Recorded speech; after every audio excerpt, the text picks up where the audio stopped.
Hello and welcome to Year in Review, a chance to look back at 2018's biggest news stories. Joining me for the programme are the editor of the Times Literary Supplement, Stig Abel, the Evening Standard columnist and comedian Ayesha Hazarika, the Sun's political editor Tom Newton-Dunn, and last but not least, journalist and documentary maker Jenny Kleeman. Welcome to all of you. Hello. So in the next hour then we'll take you through our guest choices for the year's greatest heroes, its wickedest villains, and do some crystal ball gazing as to what could happen in 2019. But before all of that, we start with our panellist picks for the story of the year. And Tom, we start with you. You have chosen one that is very much unfinished and still unfolding. It's Brexit. How does Tom get to choose Brexit, by the way? I don't know. You can fight for it. You can all talk about it. We're all going to talk about it. Being a Westminster watcher and terrible Westminster bore, it would have to be Brexit, of course. So Brexit has, as we know, consumed everything in Westminster. It's been almost the only story. It's been actually, and as we speak now, the only thing the British government is doing. Everything else has now been parked since mid-December. We slipped into the no-deal contingency plans being activated in full. And the story for me, because arguably you could say, well, not actually much has happened with Brexit. We haven't Brexited yet, and there still isn't a deal. We've been talking about that all year. What has happened, and the most interesting part of it for me, has been the almost total failure of the political establishment to come together, work together, even within their own parties, to agree something. The political establishment have almost universally failed in their job to lead the country into a certain direction, up to the point now that we're less than 100 days to go. Anything could happen next year. We're facing the meaningful vote in January, and the conclusions of that are totally unknown, far to the point that we don't even know if for sure that Brexit itself will happen. Yes, and what we've seen is the morphing of Theresa May's position from Brexit means Brexit, last year, the Lancaster House speech, to the sort of compromise that we've seen in the withdrawal agreement, Ayesha, which doesn't seem to get the support of the House of Commons. Well, I think the big reveal of this year is it just really shows how stuck Parliament is. The maths really isn't there for anything to get through at the moment. It's very, very gridlocked. And I think one of the failures of the Prime Minister, I think she's a detail person. I think it's not that she hasn't worked hard at this. She's almost quite a civil servant Prime Minister, but I think she's completely... She's a detail person. She is particularly... much of a cock-up, isn't it? It's a cock-up on the details. But I don't think it is a cock-up on the details. I think the politics don't work for Brexit. I think the details could be done, and I've spoken to civil servants in Brussels who say, actually, there is a deal to be done, but can you get your politicians in London to agree this deal? And the problem is they can't. Nobody is happy. Whether you're a Brexiteer, this feels like a huge betrayal to you. If you're a Remainer, then this is egregious because it's so sort of worse than what we've got now. It's managed to unite the country in sort of dismay. So is that politics? Is that Brexit's fault rather than the politicians' fault? Because ultimately, if it's a 50-50 split, there's no political impetus for anyone to be brave because everyone can just see the downside. That seems to me Jeremy Corbyn's position. Every time he thinks he could actually come up with a concrete label. I mean, the government has been negligent. The opposition has been as negligent because they haven't even developed a counter-position because they're terrified of 50% of the people turning around and hating them. And if it's it seems to me, is it the 50-50 split that is the real problem here, rather than the politicians? Well, I mean, Brexit itself is a problem. I mean, let's be honest and not pour too much scorn upon Theresa May, because this is an immense challenge which, you know, most British Prime Ministers we've already had in the past 120 years would struggle with. But the real problem is we went into Brexit without it being defined. The Leave campaign fought a very successful campaign, but purposely kept it vague. So there was no actual proposition of what would happen on the table. And since then, Westminster's spent 2.5 years fighting to define that. And it is nowhere, when you then inject into that this colossal battle of egos, you know, from Boris Johnson on one side to the Remainers, George Osborne, etc. on the other side, it should be no wonder, really, we've got to the state we've got to. So I think Theresa May was the only person who isn't using Brexit for her own political ends. You've got the Labour Party, who want to have another general election. You've got the ERG, who are using Brexit to further their own ideas about an economic system that they want. And you've got Boris Johnson, who just wants to be Prime Minister. she is doing it. She's doing what she's doing because she's trying to deliver what she thinks is, you know, the will of the people on the basis of the referendum we had in 2016. And, you know, you can't doubt her sense of public service. I think it's a very poisoned chalice, but at least she seems to be doing it for unselfish reasons. See, I have a slight disagreement with that, because I do think it's a tough job to do. But let's not forget, she chose to put herself in the position to be Prime Minister. Well, somebody had to, though, didn't they? But she was the only grown-up there. You don't have to. She put herself forward, and you know, it's a great privilege to be Prime Minister of Great Britain. Secondly, Is it? Yes, it is. If you go into politics, it's the most important job in the Ruth country, Davidson doesn't think and so you can do a lot of good with it. Who would want to be Prime Minister now? But also, she chose to rob herself of her own majority, which was a very stupid move in the snap general election. I think the mistake that she has made is that she hasn't got the politics of this right. Her compromise may well be the only show in town in terms of what is the art of the possible. But the trick about politics, it's to make other people feel like it's almost their idea, to get them to buy into that deal. And she sort of treated the public and her own cabinet and the opposition like potatoes, best left in the dark. And, you know, and used to blight the Irish, actually. But I do think that she could have reached out a bit more, and she hasn't done that. I mean, that is true. She's not very good at the fraternity, is she? The quiet coffee mornings, chatting over She's with... not a people with her. person. Yes, and is that part right. of the problem for her, do you think? And in trying to... She's not great at selling what she's managed to do, which is a compromise, which, let's be honest, the European Union have signed up to this. No, well, she does actually have a deal on the table. She can't persuade all the people back home to vote for it. I think where you can be critical of Theresa May, and pretty heftily critical, is that, remember, she's not just trying to get a Brexit deal together and get it through the European Union. She's also trying to keep her party together. And so much of the delays this year, I mean, vast tracks this year that I spent down in Westminster chronicling a delay. Oh, no, it's not going to be decision time this cabinet after all. Maybe they'll do it next month. And that's because she's desperately trying to find a compromise with her, take her entire party with her, when in fact she's needed to lead it. And that leadership of her own party has been lacking. Now, Jenny, you've opted for a story with massive geopolitical implications beyond Britain's borders, but which started much closer to home. Remind us. Yeah, I wanted to talk about the poisoning of Sergei and Yulia Skripal and many other people, actually, who got involved in the Salisbury poisoning, the Novichok poisonings, which started in March, but of course the fatality was Dawn Sturgis, who died in July as a sort of associated person who was never the intended target. This is just an absolutely unbelievable story. At first, it seems like a kind of spy movie where you've got Russian agents sent to poison a double agent, and then there's kind of comedy aspects to it as well in terms of this completely absurd and slightly cack-handed way the Russians did this. The two Russians who were identified as being suspects going on Russian TV and saying, we were just on holiday, we went there, it's a beautiful cathedral. I mean, you know, I've been there, it's a great monument, but you wouldn't travel from Russia for the day just to see it. So that would be funny were it not for the fact that it is also a tragedy because somebody lost their life. And I think what all of this shows is the complete contempt Vladimir Putin has for us as a country, that he thinks it in this very quite half-baked way, quite kind of baldly, you know, not very sophisticated way, that he can send people over here to kill people, to kill British citizens, to kill people who have British passports, as Sergei Skripal had. And it's not the first time we've seen it. Alexander Litvinenko, polonium-210, we cast our minds back. And then you have the same sort of situation where there is going to be complete impunity for the people who've done this. In some respects, though, I think it's been a really good thing in that the international community has come together. There were 28 countries who expelled Russian diplomats. There was a kind of a very widespread condemnation, but ultimately there's nothing we can do. And that's a big success, isn't it, for the British government and for Theresa May, that she managed to get this international support to condemn and criticise Russia and indeed President Putin. I don't think it is, actually, because what Putin has recognised is that if you are the tough man of the world, the rest of the world will go bend over backwards to get out of your way and allow you to do it. It's an interesting thought experiment But that hasn't happened in this. Putin's had 120 different GRU agents expelled from all around the world. Yeah. That's done him serious damage. People have been expelling agents for about 200 years when they can't do anything else.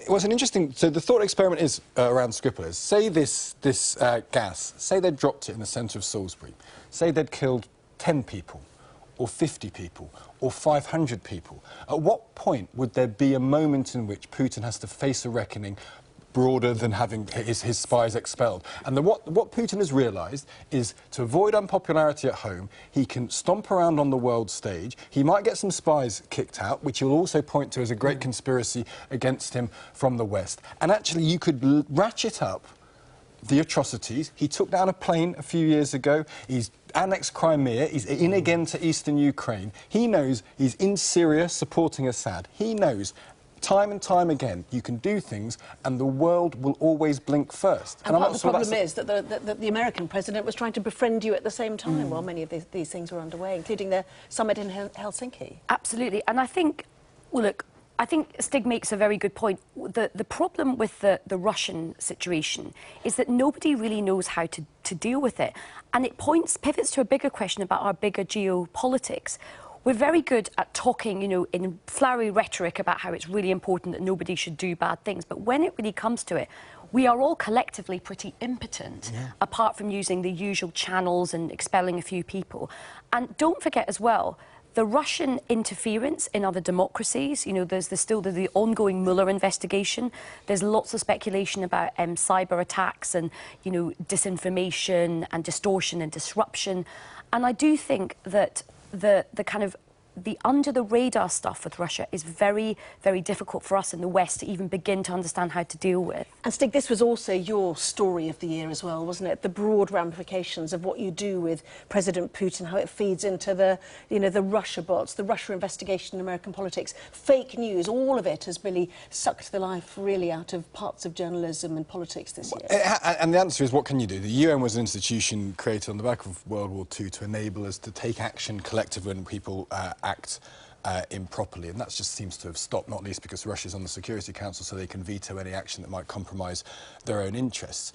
The fact that we can kind of talk about Putin's interference in the American election, a massive democratic moment for one of the world's leading democracies, it is now more or less accepted that I saw a New York Times piece in the middle of December saying things like they targeted African Americans to suppress the African American vote, to turn them against Hillary Clinton, to stop, to persuade them not to vote. That's traced directly back to Russia. And what do we kind of do? We shrug our shoulders a little bit. You know, there's a question mark about did they get involved in the EU campaign? And once you allow this state to interfere in other countries, when they know they can do it with impunity, where does it end? OK. We will move to happier times, because it's your choice now, Aisha. Lastly, a little bit of romance for us, thank goodness. A happy news story. What have you picked? Well, I like to see myself as the Barbara Cartland of today's kind of proceedings. I think a bit of romance is good. It was the wedding of Prince Harry and Meghan Markle. Are we allowed to boo? No, you're not allowed to boo. Stop it. So it was a kind of a rare, good moment where the country genuinely came together and there was a lot of love and goodwill. And it was a historic moment as well, because not only was Harry taken off the best bachelor, you know, lists of the world, but now you can boo. Now you can boo. But it was a big deal for Meghan Markle to enter, you know, the blue blood of the royal family, a woman from America, a divorcee, and most importantly, a woman of colour entering the royal family. And I thought that was an incredible moment. It sort of looked like the royal family was leaning into a bit of modernity. And, you know, we've had a pretty rotten time in our politics this year, and it was just a rare moment where the whole country stopped sniping at each other for just a few hours, and it was kind of nice. And boy, do we do weddings well. I mean, that's the one thing we can do brilliantly. Forget Brexit, forget Putin. We can throw one hell of a bit of pomp and ceremony. Tremendous. And a great advert for Britain at a time when you're leaving the European Union, one might say. Yeah, I thought the real star of the wedding was Doria Ragland, who is Meghan Markle's mother, who was just so poised and so graceful and so alone as the only member of her family. It was a remarkable thing to watch, and I'm not a massive royal fan, but it felt like a kind of pivot in history actually for our country, and you know, good on them. Can I drop a note of cynicism?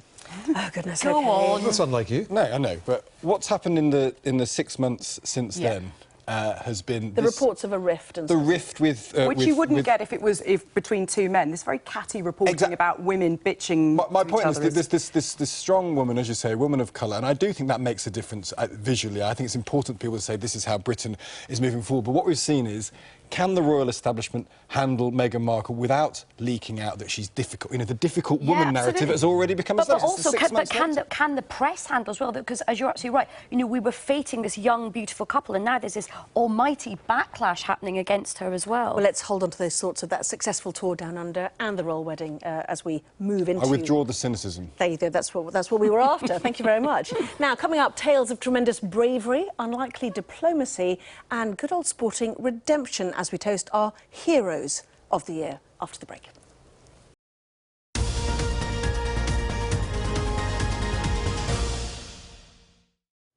Welcome back. You're watching Year in Review on Sky News. We turn now to the newsmakers who brought people together in a year when conflict was a recurring theme.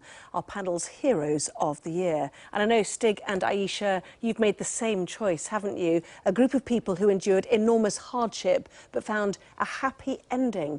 Very difficult this for them, weren't they? You picked the Thai divers and all those who helped in the rescue. Yeah, this was just an incredible story. I mean, it reads like a film script, and it does have this yeah, absolutely, and has this remarkable happy ending. So the boys got stuck in a cave, and then lots of divers, British divers, had to go and help them, and it was very, very precarious. People did not know if they were going to be rescued. It was done in real time. There were lots of issues in terms of not having enough oxygen left, the water was rising. They didn't know if the boys would be able to stay calm enough to do what is quite a precarious swim out. It was amazing, but the thing that really struck out for me was the positivity round the story.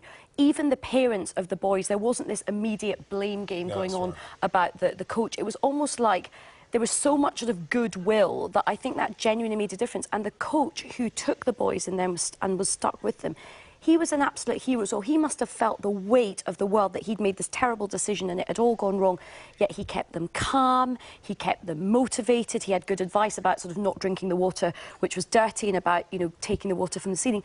Incredible things. And the divers are amazing as well, because we live in an era of really selfish people who try to put themselves forward as self-appointed heroes.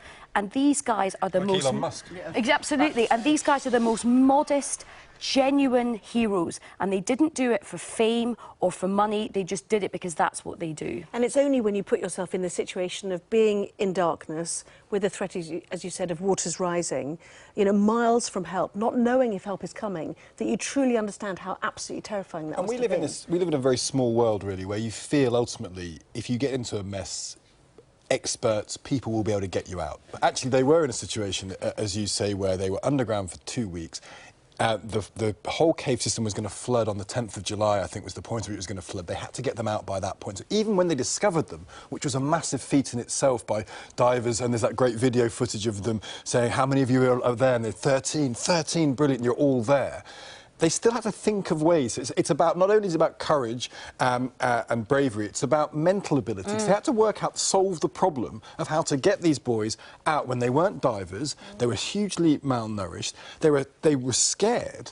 And that's why the coach, to me, is the hero, because he kept them, he kept them meditating. Imagine getting a bunch of teenage boys in a cave for 2 weeks, and he got them meditating, and he got them out. But a diver did die, obviously, so there was a tragedy at the end of it as well for a family. And shows you the level of peril associated, because even, I remember being on the papers when they've discovered the boys, and part of me thought, oh, fine, they've discovered them, that's it, it's over. And, of course, it wasn't over. The fact that they managed to get them out just by using ingenuity and teamwork and people from around the world coming together. In pitch darkness. In pitch darkness. The most amazing exploit. And it reminds us, and then Elon Musk coming in to offer a submarine, and then making horrible allegations about one of the divers. Yeah. Reminds us what an absolute pompous imbecile I think he it was is. also the contrast to what was going on at the time, and, you know, not to go back to Brexit too much, but Brexit was not going particularly well. Donald Trump was having multiple rows with different people all around the world. It felt like a pretty miserable time in the world. For this sort of brightness to be injected back into everything, the contrast, it was tremendous. Well, let's get to a meaty issue now, that of North Korea. Jenny, I know you've chosen a peacemaker, or really someone who tried to broker peace. Who have you chosen? I have chosen Moon Jae-in, which perhaps viewers might not know that name very well. He is the president of South Korea, and he is the real hero. He's my hero because his job was to stand between the two biggest egos on the planet and their nuclear weapons and diffuse the situation, which he did very well. He was elected in 2017 at a time of ridiculous threats between Kim Jong-un and Donald Trump. Donald Trump's calling Kim Jong-un Rocket Man. There are intercontinental ballistic missiles being tested left, right and centre.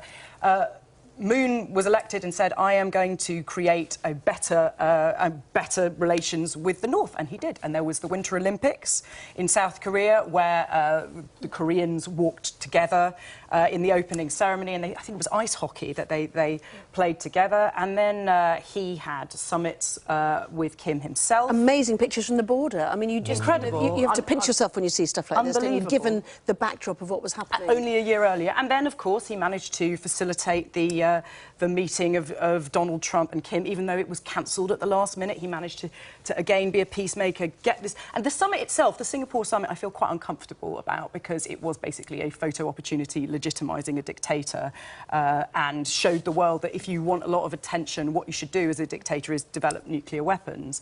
But nonetheless, later on in the year, I think it was in August, some of the most remarkable images that I've seen this year were of South Koreans and North Koreans who had been separated for 65 years, mothers and sons, family members finally seeing each other. So moving. All to do with this one man who was prepared, who knew that in order to make this happen, he could never take the credit for it, and he had to let other people take credit. The problem with all of this is it puts the North Korean leader in a good light. Tens of thousands of North Koreans still flee to get south. They're still being starved and held in terrible conditions. And on the other side, Moon Jae-in, his parents were from North Korea. He wants to unify the country, which is deeply controversial in South Korea. So there are awkward moments, rather, in much of this story, I think. Certainly, but I think diplomacy is a lot better than threatening to murder everybody with nuclear weapons, which was basically what was happening in 2017. If you had told us 18 months ago that we would be at this situation now, nobody would believe it. I think Kim Jong-un's role in all this is really interesting as well, isn't it? I mean, without a shadow of doubt, Moon is the hero of the day. But it did take Kim Jong-un to meet him halfway. You know, that's the DMZ, the demarcation zone, which they fought over, or potentially fought over, certainly exchanged artillery shells over for 50 years. He met him halfway, and arguably it's because his nation is on the verge of economic collapse. He's worried Donald Trump is going to invade. But there is, I would never call the man a hero because he's clearly a despot and an appalling dictator. But there is something that happened there that made him come halfway too. He's a heroic picture. But he's now been legitimised. So the massive downside is he still has camps in which people are murdered, and the American president can actually talk about Kim Jong-un in terms of positivity without being censored. So there's a casualty. Yeah, this is the man who still feeds his uncles to dogs. Yeah. We'll move on to another big event in the summer. Tom, this is your choice, Sun journalist through and through, perhaps, and you've gone for a populist choice from the world of sport. It was the World Cup, in particular, the manager of the England football team, Gareth Southgate. I mean, admittedly, he didn't save huge amounts of lives or end nuclear holocaust or even win the thing. It has to be said. It's a taking part, But you know, it really was. Again, it was a dark summer. It's been a dark year, maybe another dark year coming up. And there was this wonderful period of 4 weeks from mid-June to mid-July where you could just forget about that and dream. And fine, they didn't win the thing, and you know, arguably they struggled just a bit too much against Colombia with penalties. For God's sake, this is Colombia. But it was the modesty of the man, the way he did it, and his calm, relaxed, assured performance. And remember, he had some wonderful tweeting and social media content he was putting out saying, maybe the England football team is the way forward for the country. Maybe we can come together. Maybe we can achieve things more together than apart. And if he doesn't get a knighthood anytime soon, it will be a travesty. Yeah, but never mind those lofty ambitions. We actually won a penalty shootout, let's remember. And he, of course, was so scarred by his experience in Euro '96. Absolutely. It's a wonderful story about how there is life after enormous failure and humiliation. And also, you managed to make... David Cameron. Well, yes, no. We'll come to that. Yes, he's coming up, yes. But also this idea that actually made the England football team kind of likeable again, that people were proud, really proud. You know, there was something to really get around. Yourself. Yes, exactly. And actually, it's a year of the loudmouth, isn't it? Because it's a year of... We're living in Trumpian times, and Gareth Southgate is kind of the opposite of that. I would completely agree. In an era of strong men, you know, and sort of toxic masculinity, he suddenly it was like, you can be a gentleman, you can be kind to people, you can be compassionate. It's okay to be an emotionally intelligent man, and everybody wanted waistcoats. OK, still to come, it wouldn't be panto season without a bit of booing and hissing. So the team will scold their villains of the year when we come back.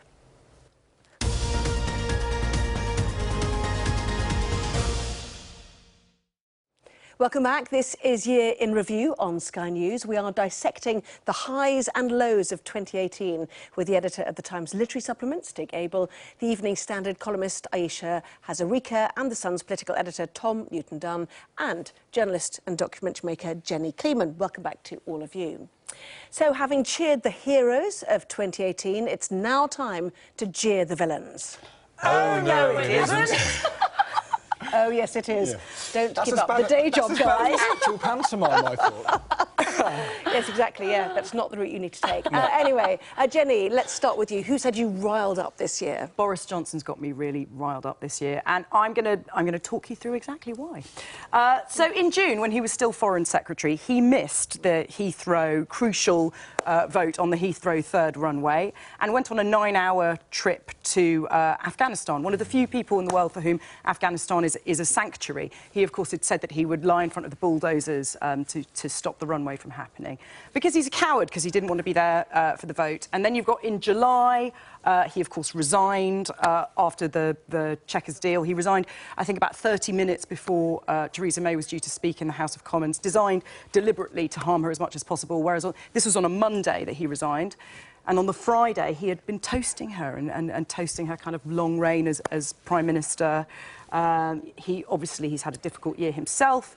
He announced a separation from his wife because it was revealed that he was in love with a mystery blonde himself, of course. But no, in all seriousness, he had an affair with somebody. Yeah. I really don't like it. Words, is she? The woman who he was linked with was eviscerated in the press. Newspapers went through her Facebook, got lots of pictures of her, and then in August he's writing, dog whistle columns, calling women in burqas, letterboxes and bank robbers and whatever, and behaving very badly at party conference. I mean, he does have... You were going to carry on. I was going to carry on. Quite a long list, important. but he has florid language. He's a great writer, as it is. He You don't knows get to the position exactly what like he's that doing. when actually having He some knows exactly talent. what he's doing, but he is an opportunist and a coward, and he does not care about Brexit. He does not care about Heathrow. He cares about Boris Johnson. Anyone in defence of Boris? No, but I would just like to back up everything my very good friend said. And on the point you say about him being a good writer, I don't think he is a good writer. He regurgitates the same stuff over and over again. And the point that Jenny made about the Muslim women, do you know, attacks on Muslim women went up after that column. So I think, to have, great a platform like he does, you have responsibility with it. And I think he's shown himself to be really unfit to be Prime Minister. It's not impossible. That all being said, it is not impossible. This may be a testament to the state of the country. It's not impossible that after all that, he might still be the next British Prime Minister. He's waiting till after March. I think his time is gone. I mean, I would not really want to defend Boris. I will say one thing. He does speak for some people. And, you may not like Brexit, you may not like Remain, but he does speak for millions. And I have to tell you, I don't think he's going to be Prime Minister. I probably don't think he should be Prime Minister. No. But I can tell you that millions of our readers do really like him because he can communicate. Can I just say, so you're also on that. They gave him Foreign Secretary a chance to show could he be a figure on the world stage, and he demonstrated unequivocally that he could not. Well, you don't know all that went on behind the scenes, do you? In the visible world stage, ask the family of an Iranian woman whether he was a good Foreign Secretary or not. He's being outperformed as Foreign Secretary by Jeremy Hunt. We told you this was the villain section, didn't we? Certainly.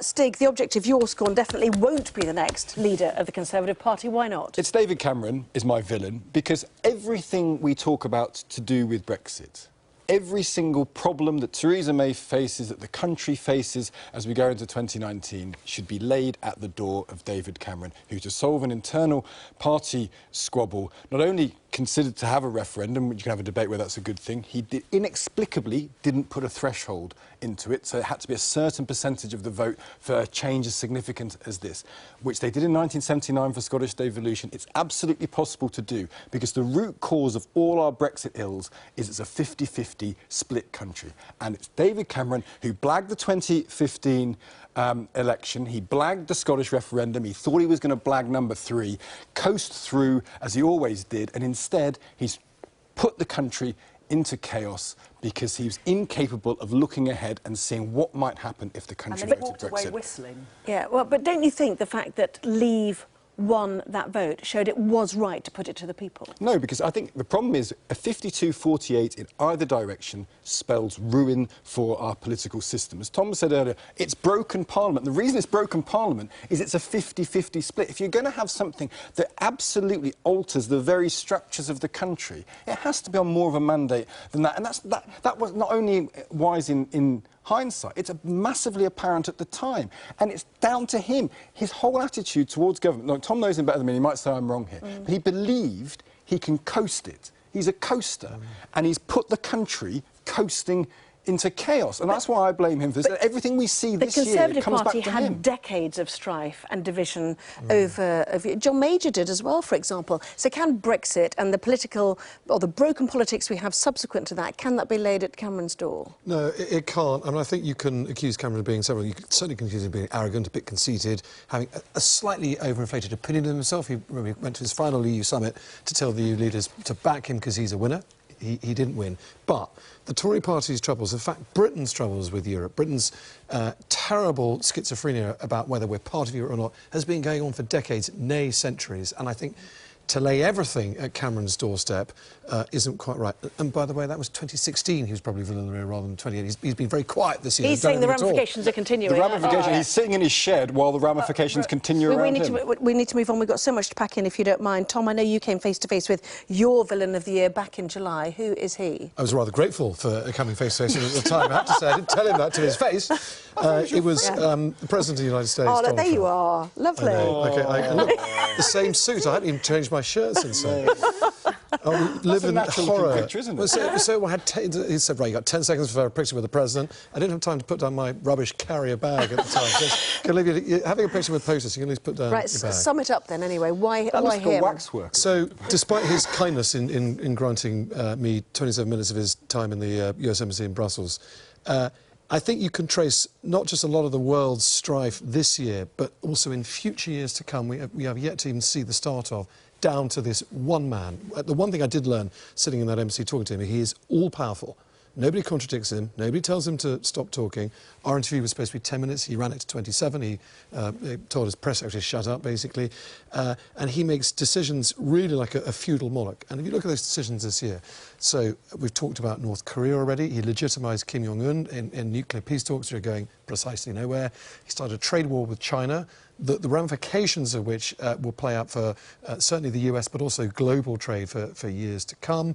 He pulled out the Iranian nuclear deal, a rather seismic event in May, which has been slightly forgotten about, potentially destabilising an entire region and making Iran want to start enriching its uranium again if it doesn't think it can trade with the US, and the US has to close down its banking system.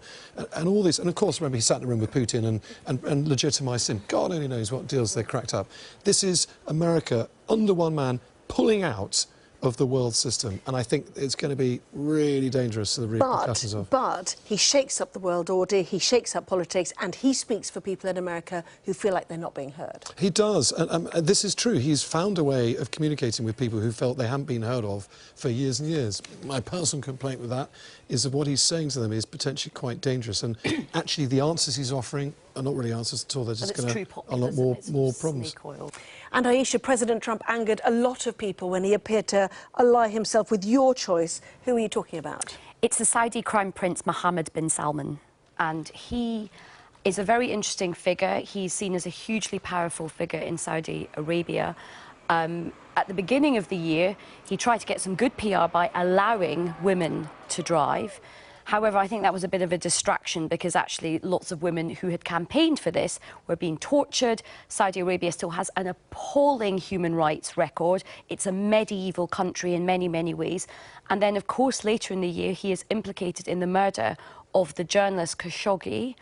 And he is somebody who seems to, you know, have a terrible attitude to the rule of law. He sort of pretends to be a modernising ruler. He absolutely isn't. And it's interesting that Saudi Arabia and America have such close links. And I think one of the real regions to watch for next year is going to be Saudi Arabia and also, as Tom said, whether there will be some kind of intervention in Iran.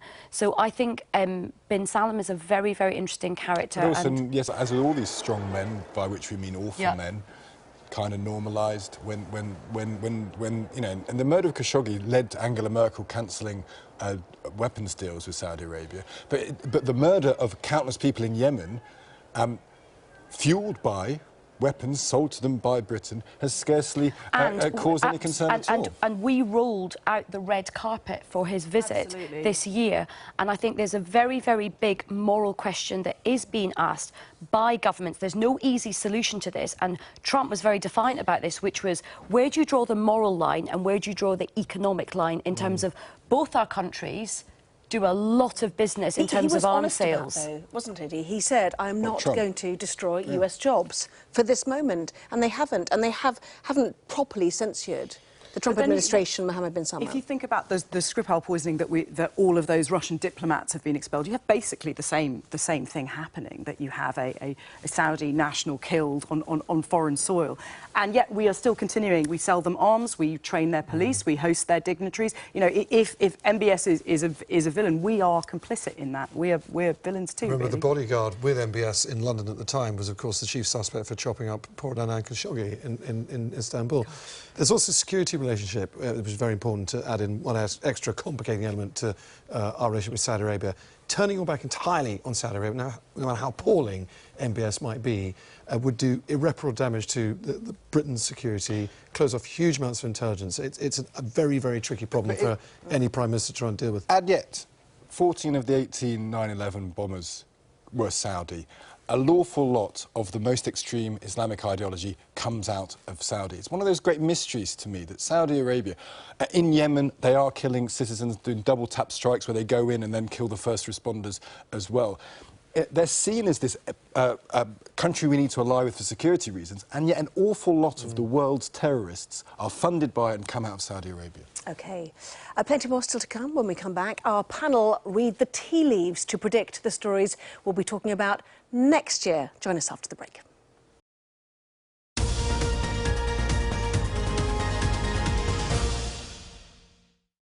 Hello and welcome back to the final part of our year in review.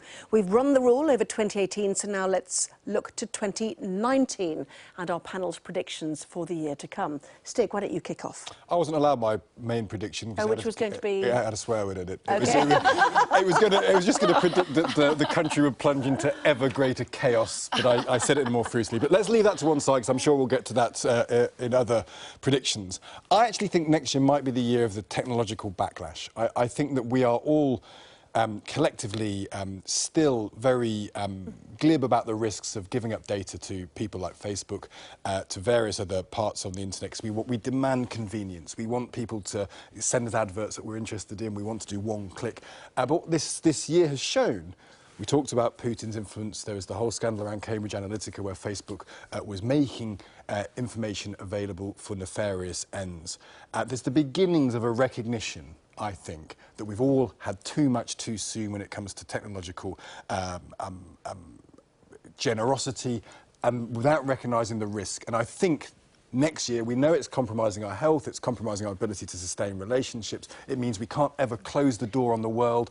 And I think that change will happen where people just think it's not worth it anymore. So are you talking about personal data, personal use of mobile phones or whatever it might be, or are you talking about the fact that data is being mined? I think it's a combination of the two. We have to take personal responsibility. We have to recognise that we give up all this information, then it's used. And I also think that big super companies like Facebook and Google will start to face regulation. Facebook has is bigger than most countries when it comes to economic heft. We could see the British Parliament. They can't call Zuckerberg to account because he's more powerful than the Prime Minister of Great Britain. In America, it's the same thing. I just wonder whether we'll get to the point where Facebook's got too big, Google's got too big. We all recognise that technology, while giving us benefits, is harming our collective health, and the backlash, I think, will start in 2019. I think we've got to a point where people are realising that if something's free, then you're probably the product, you know, that they're getting something from you, which they're It's taken a long selling. time, though, isn't it? Yes, Really well, has. It's taken us 10 years to crack that. Well, supposedly, you know, hiding behind this guise of bringing us all together and being But really I think friendly. as well, people are really starting to question the effects on mental health, and particularly with young people as well. And I think we will look back on this time a bit like the tobacco companies when they first started up, and you know, I think there'll be much more regulation of social media going forward. So pass the crystal ball to Aisha. What does the future hold as far as you're concerned? Well, in terms of the existential crisis we find ourselves in, Back to I that. think that the chance of there being another referendum is increasing. And I think this is because of the maths in Parliament. Parliament is completely stuck. And I know the idea of a second referendum is very, very controversial. But when everything is so stuck, and I'm not saying I would love the idea of a second referendum, but here's my analogy. Think of Brexit and Parliament being like a block toilet, right? And what you need is a dirty job. It's a block toilet. Yeah. Think of a second referendum as the plunger to unblock things. It's a dirty job. It has to be And done. think of the sewage that's going to flow out. That's why the thing works really, really well. But this dirty thing needs to be unblocked. What's and the I question? think sending it back to the public What's the is question? well, you could have a question on the final. I think you have to give people the final say on it, particularly when Parliament has proved itself incapable of sorting it OK, well, out. let's just very, very quickly on that story. What do you think will happen on Brexit? Oh, gosh, don't ask me that. Okay, I hope it's not going to happen. I think it's a terrible act of self-harm. I do think that if we're going to do this to ourselves, there should be a better mandate than a vote that happened 2 years ago. Tom, your best guess? I really don't know. The one thing I do know, I'm pretty sure about, is it won't happen on the 29th of March. I think the Brexit date is going to have to be extended because the pickle is too deep to untangle. Stig? I think there will be a second referendum, like Aisha. I can't quite work out how we get to it. But I don't think Remain will necessarily win, and I'm not sure the mandate that we get out of it will be any clearer. And I don't want to blame David Cameron again, but once you open the door to this and you split the country, it's very hard to get resolution, even if you ask the question. And what will again. happen to Theresa May, which takes us to your thought for next year, Tom? Yeah, so this is a bit of a punt. This is even more of a punt saying there'll be a second EU referendum. I think by this time next year, when we're invited back to this comfortable sofa, that we'll have a different Prime Minister who'll be aged under 45. And I stand to be proved wrong, and I've been wrong about everything the last 2 years. How old is Jeremy Corbyn? I get so I'm afraid that rules out Jeremy Corbyn. My theory is this. The current generation, we talked to this at the top of the show when we were talking about Brexit. My theory is that the country is now fed up with the current political class, but also the party members are pretty fed up with the political class, and they desperately want a new face and some new change. And actually, you look in the talent of the Tory party, you won't know who these people are yet. I happen to know who they are. Should we see some of them? Who are you talking about then? So, for example, there are people, Tory MPs, Rishi Sunak is a good example. He's a junior government minister, elected 3 years ago, working very hard in the Department of Paperclips at the moment, but a very impressive orator, a really good thinker. Another example, Kemi Badenoch. Of Nigerian heritage, has a brilliant way of explaining, talking to people. Both Rishi and Kemi are leavers, although they're not sort of the more sort of extreme wing. Another one, Johnny Mercer, former army officer, great friend of Kay Burley. He's got started running around the country with Kay for a long while. 37 years old. Again, a very straight-talking guy. Tom Tucana, again, another one, early 40s, former army officer, now chairman of the Foreign Affairs Select Committee. All these people elected in the last 3 or so years, all of them very front-facing and interesting and offer promise and something. You're somewhat presuming that the Tories will still be in charge and there hasn't been a general election, and Well, in fact, Mr Corbyn's been voted in. Absolutely, and I think one of the reasons, just looping back to my prediction, one of the reasons I think a second referendum is likely is because a general election is very bad news for the Conservatives at this stage. Now, the polls at the moment show that the Conservatives are still slightly ahead, but I think you can't really test the mood of the public until you're in the heat of a general election.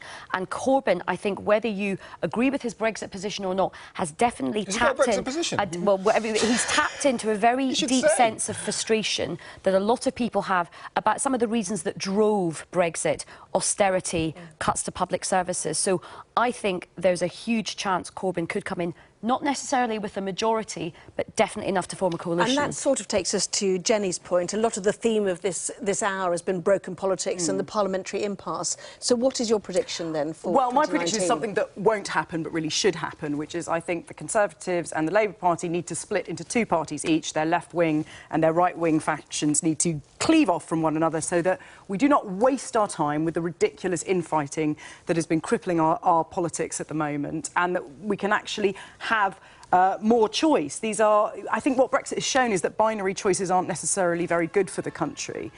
We need something with a bit more nuance, and hopefully this will lead to that unblockage of the giant toilet of parliaments that we've been talking about. But to just put the counter view to that, because I am naturally a sort of a centrist politics person, but when I go around door knocking and just go around the country doing things, what a lot of people say to me is, do you know what? I love the fact that the next general election we could have a true socialist leader in the Labour Party, and we want a true blue Conservative. A lot of people want those primary colours because they have felt that politics has been too much, you know, the same types of people. There's not that much of difference between people. You're all the same. And I think that's one of the reasons we are in this very disruptive phase. So I think people like us might think that, oh, it's terrible, but I think for a lot of other people, they feel quite enlivened by the fact that there's primary colours back in politics. Johnny Mercer, who's going to be the next Prime Minister, said he wouldn't even vote Conservative. Did he not? Because he can't vote for his own party. Yeah, so little does he have in common with it. And I think the tribalism is breaking down quite a bit, actually. I mean, I think the Corbyn movement was far more about a reaction to the status quo and where capitalism appears to be going pretty badly wrong. Brexit itself could well create this brand new political movement. When Labour and Tory MPs are forced to co-align and walk through lobbies together because their two different extreme wings won't do it, suddenly things could move really quickly. OK. There's so much to pack in for next year, isn't there? Who knows is the answer. That is just about all the time we have for our year in review. Thanks to Stig, Aisha, Jenny and Tom. We'll all see you soon on the press preview. But for now, from us all, good tidings and goodbye.